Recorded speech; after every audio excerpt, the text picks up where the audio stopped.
untuk masa depan kita dan anak-anak kita. Boleh menabung. Tapi jangan gara-gara nabung kemudian apa? Tidak mau infak. Gitu loh. Bismillahirrahmanirrahim. Assalamualaikum warahmatullahi wabarakatuh. Alhamdulillahirabbil alamin. Wassalatu wassalamu ala asyrafil anbiya'i wal mursalin. Wa ala alihi wa ashabihi wa man tabi'ahum bi ihsanin ila yaumiddin. Amma ba'd. Mari kita awali majelis ilmu ini dengan baca doa thalabul ilmi. Bismillahirrahmanirrahim. Rabbi zidni ilman, Allahumma anfa'ni bima 'allamtani wa 'allimni ma yanfa'uni warzuqni ilman yanfa'uni. Amin.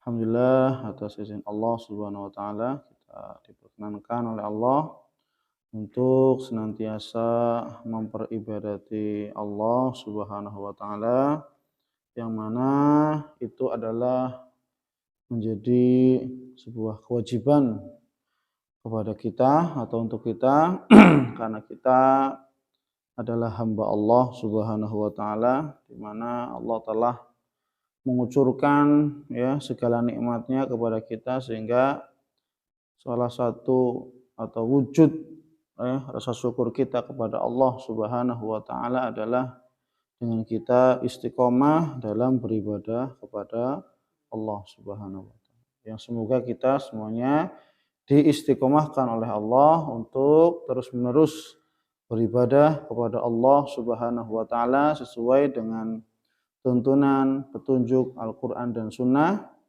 sampai Allah Subhanahu wa taala menjemput kita masing-masing. Amin. Allahumma amin. Ya, insyaallah melanjutkan hadis Riyadhus Shalihin babun niyah wa ihdharun niyah, ya, tentang keikhlasan, ya, babul ikhlas wa ihdharun niyah. Hadis yang ke-6, ya. An Abi Ishaq, ya, Sa'ad bin Abi Waqqas, ya, dari sahabat Abu Ishaq. Abu Ishaq itu adalah sahabat Sa'ad bin Abi Waqqas, ya, Sa'ad bin Abi Waqqas, ya.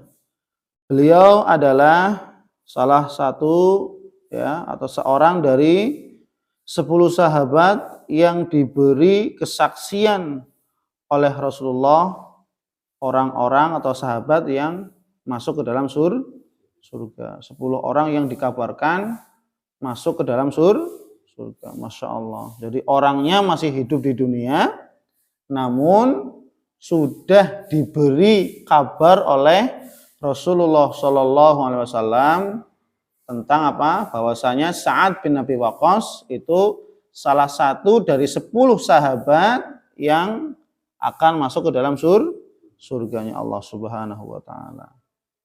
Dan kita harus meyakini, karena setiap apa yang sabdakan oleh Rasulullah SAW itu adalah pasti kebenaran, ya, bukan sebuah kedustaan. Kemudian Sa'ad bin Abi Waqqas meriwayatkan hadis ini sendiri, ya. Ja'ani Rasulullah sallallahu alaihi wasallam. Datang kepadaku Rasulullah sallallahu alaihi wasallam, ya. Ya'uduni amma hajjatil wada. Rasulullah menengokku pada tahun haji wada. Haji wada adalah haji perpisahan Rasulullah sallallahu alaihi wasallam. Haji akhirnya Rasulullah sallallahu alaihi wasallam. Karena setelah haji wada Rasulullah SAW wafat, ya, maka disebut dengan haji wada. Min waj'in ishtadda bihi atau min waj'in ishtadda bi, ya. Rasulullah menengokku pada tahun haji wada yang, ya, aku dalam keadaan sakit, ya, yang aku dalam keadaan sakit, ya. Faqultu ya Rasulullah, wahai Rasulullah, inni qad balagha bi minal waj'i ma tara. Wahai Rasul, sekarang sesungguhnya engkau melihat apa yang sedang aku rasakan ini sakit luar biasa.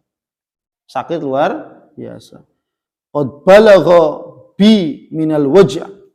Sungguh rasa sakitnya itu telah melampaui, artinya rasa sakit yang sangat, ya. Sebagaimana yang kamu lihat sekarang, wahai Rasul, saya sakit sekali, ya. Seakan-akan ya hampir mau mati, maksudnya gitu ya. Ya. Wa ana dzumalin, sedangkan aku punya harta, Rasul. Wa ana dzumalin, dzumal asmaul khamsalan dalam nahwu kan. Ana dzumalin, saya adalah orang yang memiliki banyak harta. Wala yarithuni illa ibnatun, ya. Dan tidaklah yang akan mewarisi hartaku itu kecuali seorang anak perempuanku. Loh, jadi sahabat Sa'ad bin Abi Waqqas itu punya anak, hanya satu anak perempuan. Satu anak perempuan. Afa atasaddaqu bi thulutsai mali? Apakah aku boleh, wahai Rasulullah, ya, apakah dibenarkan, wahai Rasul, ketika aku bersedekah 2/3 dari hartaku? 2/3. Ini kan banyak. 2/3 itu banyak. Ya. Apakah aku boleh dibenarkan aku bersedekah 2/3 dari hartaku? Ya. Kemudian sisanya aku wariskan kepada putriku? Maka apa kata Rasul? La, tidak boleh, tidak dibenarkan. Ya. Qultu, maka aku mengatakan kepada Rasul, fasyatru ya Rasulullah. Ya, fasyatru ya Rasulullah. Bagaimana dengan setengah hartaku akan aku sedekahkan dan setengah hartaku akan aku wariskan kepada putriku? Gimana kata Rasul? Faqala la. Maka Nabi mengatakan tidak boleh. Itu tidak dibenarkan. Qultu fathulutsu ya Rasulullah. Wahai Rasul, gimana kalau 1/3 dari hartaku? 1/3 aku sedekahkan, 2/3 menjadi warisan untuk anak perempuanku. Gimana Rasul? Maka Rasul mengatakan, as-sulutsu was-sulutsu katsir. 1/3, oh 1/3 itu sudah banyak. Sedekahnya sudah banyak. Au kabir, dan 1/3 itu jumlah yang sangat besar. Ya, 1/3 dari harta itu kan sudah lumayan besar, ya. Maka apa? 1/3 untuk sedekahkan dan sisanya untuk diwariskan kepada putri. Kemudian Rasul berpesan, ya. Jadi 1/3 yang dibolehkan, ya. 1/3 yang dibolehkan. Nah, ini terkait tentang wasiat, ya, wasiat. Maka apa? Rasul memberikan nasihat, innaka antadzara warasataka aghniya khairun min antadzarahum alatan yatakaffafuna annas. Sesungguhnya engkau meninggalkan ahli warismu, anak-anakmu dalam keadaan kaya-kaya. Ya, jadi Rasul memberikan nasihat kepada Sa'ad bin Abi Waqqas. Hei Sa'ad, sesungguhnya kamu ketika meninggalkan anak-anakmu dalam keadaan kaya-kaya, ya, dalam keadaan kecukupan, maksudnya khairun, itu lebih baik daripada apa? Meninggalkan mereka anak-anakmu dalam keadaan fakir miskin, nggak punya harta. Sampai apa? Yatakaffafuna nas, sehingga mereka apa? Minta-minta kepada tercela. Orang yang meminta-minta kepada manusia, ya, ini adalah sifat yang mengemis dan seterusnya, ya. Wa innaka lan tunfiqa nafaqatan, ya. Dan sungguhnya, ya, kamu, ya, tidak akan pernah, ya, menginfakkan sebuah nafkah tabtaghi biha wajhallah, yang kamu mengharapkan wajah Allah Subhanahu wa taala dengan penuh keikhlasan, illa ujirta 'alaiha, melainkan pasti kamu akan mendapatkan atau kamu akan diberi pahala atas nafkah yang telah kamu berikan, ya. Hatta ma taj'alu fi imra'atika, sampai pun apa yang kamu infakkan, nafkahkan kepada mulut istrimu. Artinya apa? nasi yang dimakan oleh istri dan anak-anakmu, wahai Sa'ad bin Waqqas, itu adalah sedekah. Itu adalah sedekah. Setiap nasi, butiran nasi, setiap potongan lauk, setiap potongan sayur, itu dihitung sedekah. Ketika seorang suami memberikan nafkah, bekerja, berma'isyah, dan dia berma'isyah niat ikhlas menjalani perintah Allah Subhanahu wa Ta'ala. Kenapa?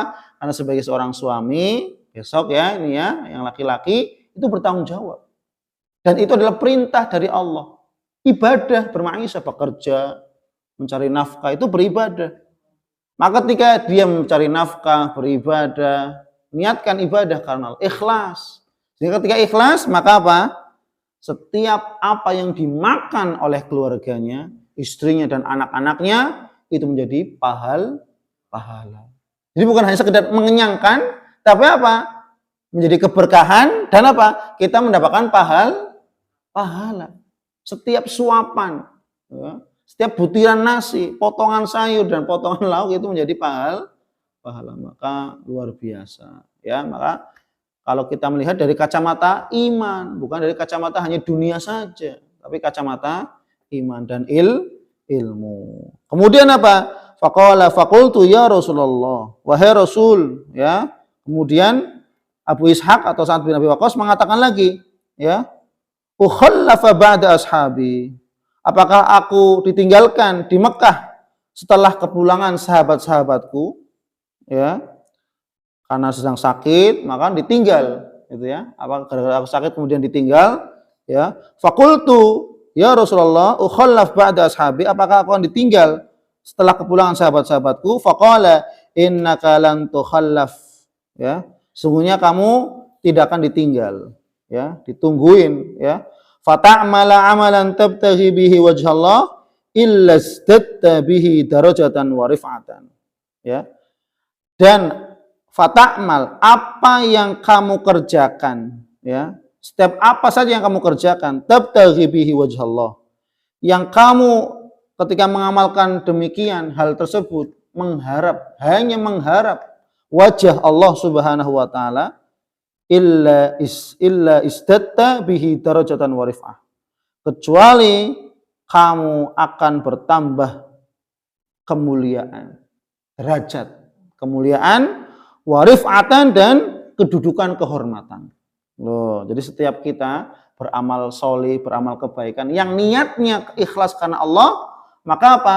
Amalan yang ikhlas karena Allah inilah yang akan menjadikan kita derajatnya mulia dan terhormat di sisi Allah, bukan di sisi manusia.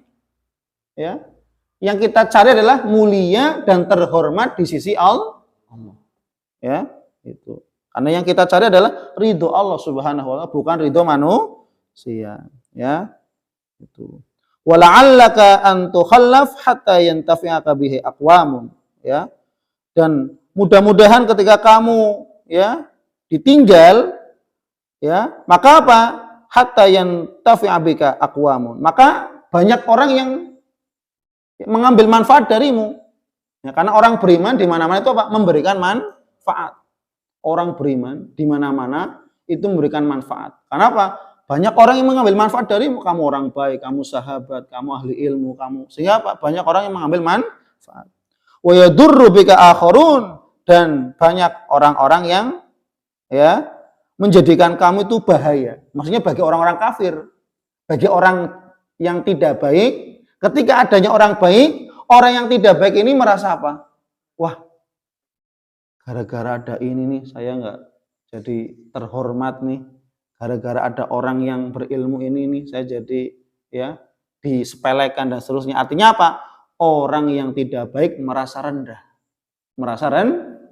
Kenapa? Karena adanya orang baik. Maka orang-orang kafir merasa bahwasanya keberadaan Sa'ad bin Abi Waqqas itu menjadi madorot bagi orang-orang kafir. Maka dimanapun orang baik, orang beriman, selalu menebar manfaat dan menjadi menakutkan bagi orang-orang yang tidak baik. Wah, ini orang baik nih, kita jangan dekat-dekat nih, bahaya. Bagi orang yang tidak bagi orang yang tidak baik, ya. Jadi ini hidup orang beriman. Ketika hidup dimanapun memberikan manfaat dan menakut-nakuti gitu ya, membuat takut gitu ya orang yang tidak baik. Wah, ini jangan macam-macam lah sama orang ini orangnya rajin ibadah, punya prinsip, jangan macam-macam lah. Jangan buat masalah dengan dia gitu. Sehingga apa? Orang yang tidak baik itu takut gitu ya. Karena ini orang yang istiqomah, orang yang bukan main-main, orang yang tidak sembarangan, ya. Nah, ini dalam hadis yang panjang, ya, itu. Maka dari hadis ini ya ada beberapa faidah yang bisa kita ambil. Apa yang pertama? Ya, hadis ini diriwayatkan oleh muttafaqun alaih, ya. Yang pertama adalah diperbolehkan menyebutkan atau mengeluh dengan rasa sakitnya. Tapi dengan tujuan yang benar. Kadang ada orang, aduh sakit, gitu ya. Tapi apa? Mengeluh tapi dengan tidak adanya keriduan. Mengeluh dengan tidak adanya keriduan. Aduh sakit, ya. Tapi boleh mengeluh tapi dengan ridho. Ya Allah, saya sakit sekali ya Allah, gitu ya. Sambil menyebut nama Allah gitu ya. Jadi ridho ya. Maka ini dibolehkan ya. Contohnya apa? Sebagaimana Sa'ad bin Abi Waqqas merasakan rasa sakit, kemudian apa? Ya, mengemukakan ya, menceritakan kepada Rasulullah. Agar supaya apa? Didoakan oleh orang-orang yang soleh. Ketika datang orang yang soleh, Masya Allah Pak Ustadz, saya sakit sekali Pak Ustadz kaki saya. Boleh mengeluh ya. Dengan tujuan apa? Supaya didoakan. Mengeluh dengan tujuan ridho, menerima dan apa? Meminta didoakan kepada orang soleh yang datang menengoknya. Kemudian yang kedua, boleh mengumpulkan harta dengan cara yang halal ya. Dan itu tidak dianggap sebagai penimbunan selama pemiliknya memberikan hak harta yang dimilikinya. Namanya kita hidup, maka kita boleh menabung. Boleh untuk masa depan kita dan anak-anak kita. Boleh menabung. Tapi jangan gara-gara nabung, kemudian apa? Tidak mau infak. Gitu loh. Jangan gara-gara ingin menabung untuk masa depan kita dan anak-anak kita, sehingga apa? Pelit untuk bersedekah. Ini yang tidak dibenarkan. Boleh menabung sebagaimana Sa'ad bin Abi Waqqas, jadi orang kaya kan, punya banyak, anaknya cuma satu, perempuan gitu kan. Sehingga apa? Ingin sedekah 2/3 dilarang. Ingin sedekah setengahnya dilarang. Maka yang boleh apa? Wasiat ketika seseorang mau meninggal dunia, punya harta banyak, maka boleh dia berwasiat untuk apa? Memberikan 1/3 hartanya disedekahkan. Boleh, tidak boleh banyak. Dan 1/3 itu sudah banyak dan besar jumlahnya. Maka boleh bagi kita itu orang beriman mengumpulkan harta menabung, tapi jangan lupa berinfak dan ya paham ya, jangan gara-gara ingin nabung untuk masa depan kita dan anak-anak kita sampai malah pelit sedekah, nggak boleh. Itu yang tidak dibenar. Tetap memberikan hak fakir, miskin, anak yatim, duafa dan seterusnya. Kemudian yang ketiga, bersedekah atau memberikan wasiat ketika seseorang tengah menderita sakit ya yang dapat menyebabkan kematiannya, maka dalam hadis ini dapat diambil kesimpulan tidak boleh melebihi 1/3 dari hartanya. Ini ya, kan tadi Sa'ad bin Abi Waqqas saya ingin sedekah, Rasul 2/3 boleh? Nggak boleh, banyakan. Ya udah Rasul setengah dari hartaku, jangan, nggak boleh. Ya, 1/3 ya 1/3 boleh, dan itu sudah banyak. Maka dalam wasiat, maka boleh dia berwasiat untuk mensedekahkan 1/3 dari hartanya. Tapi kalau ketika masih hidup, masih sehat, maka boleh berinfak sesuai dengan kemampuannya. Paham ya? Sedang sehat, mau semuanya silakan, sebagaimana Abu Bakar menginfakkan seluruh hartanya, Umar setengah hartanya. Karena dalam kondisi masih sadar, masih bisa bekerja lagi untuk mencari nafkah, mengumpulkan lagi, ya kan? Tapi ketika orang sedang sakit, apalagi sakit yang mengantarkan kepada kematian, kan pikirannya nggak tenang gitu ya. Dan otomatis ketika sudah sakit menjelang kematian, Sudah meninggal, tidak ada kerjaan, sehingga ketika hartanya disedekahkan banyak, anaknya harusnya yang kecukupan, tidak kecukup, maka Rasul tadi memberikan nasihat. Engkau lebih baik meninggalkan anak-anakmu dalam keadaan kecukupan kaya, daripada itu lebih baik daripada apa? Meninggalkan anak-anakmu dalam keadaan sehingga apa? Dia minta-minta. Ya, itu. Maka kita orang tua istiqomah, ya, semangat dalam mencari nafkah, ya, agar menjadikan, ya, anak-anak kita yang, ya, dicukupi gitu, ya, dalam keadaan cukup dan seterusnya, ya. Kemudian yang keempat atau yang terakhir yaitu apa? Manusia. Nah, ini terkait tentang bab ikhlas tadi ini, ya. Manusia akan mendapatkan pahala atas amal yang dilakukannya. Ya. Sesuai dengan niatnya, sesuai dengan niatnya, ya, sesuai dengan niatnya. Seseorang yang memberikan nafkah kepada keluarganya juga mendapatkan pahala selama diniatkan karena Allah. Jadi seorang suami bekerja, bermaisha, jadi pedagang, jadi petani, jadi PNS, ASN dan seterusnya, ya.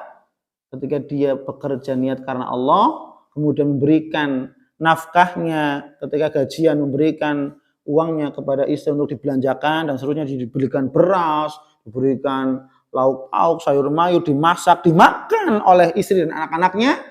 Maka ketika seorang suami ini bekerjanya niat karena Allah, ya Allah, saya niat bekerja bermaisha karena perintahmu ya Allah, karena saya menjadi suami, berarti apa? Ada tanggung jawab, dan saya melaksanakan perintahmu dan saya ikhlas karenamu. Maka apa? Setiap yang dimakan oleh istri dan anak-anak itu akan menjadi sedekah untuk suami ketika diniatkan ikhlas karena. Tapi kalau hanya sekedar ini kan tanggung jawab saja, tanggung jawab, ya, lumrah tanggung jawab, tidak, tapi harus niat dalam hati. Ya tanggung jawab, tapi apa? Adanya niat, ikhlas karena Allah. Ya Allah, ini karenamu ya Allah, ini perintahmu, saya melaksanakan perintahmu ya Allah, dan ikhlas karenamu. Maka apa?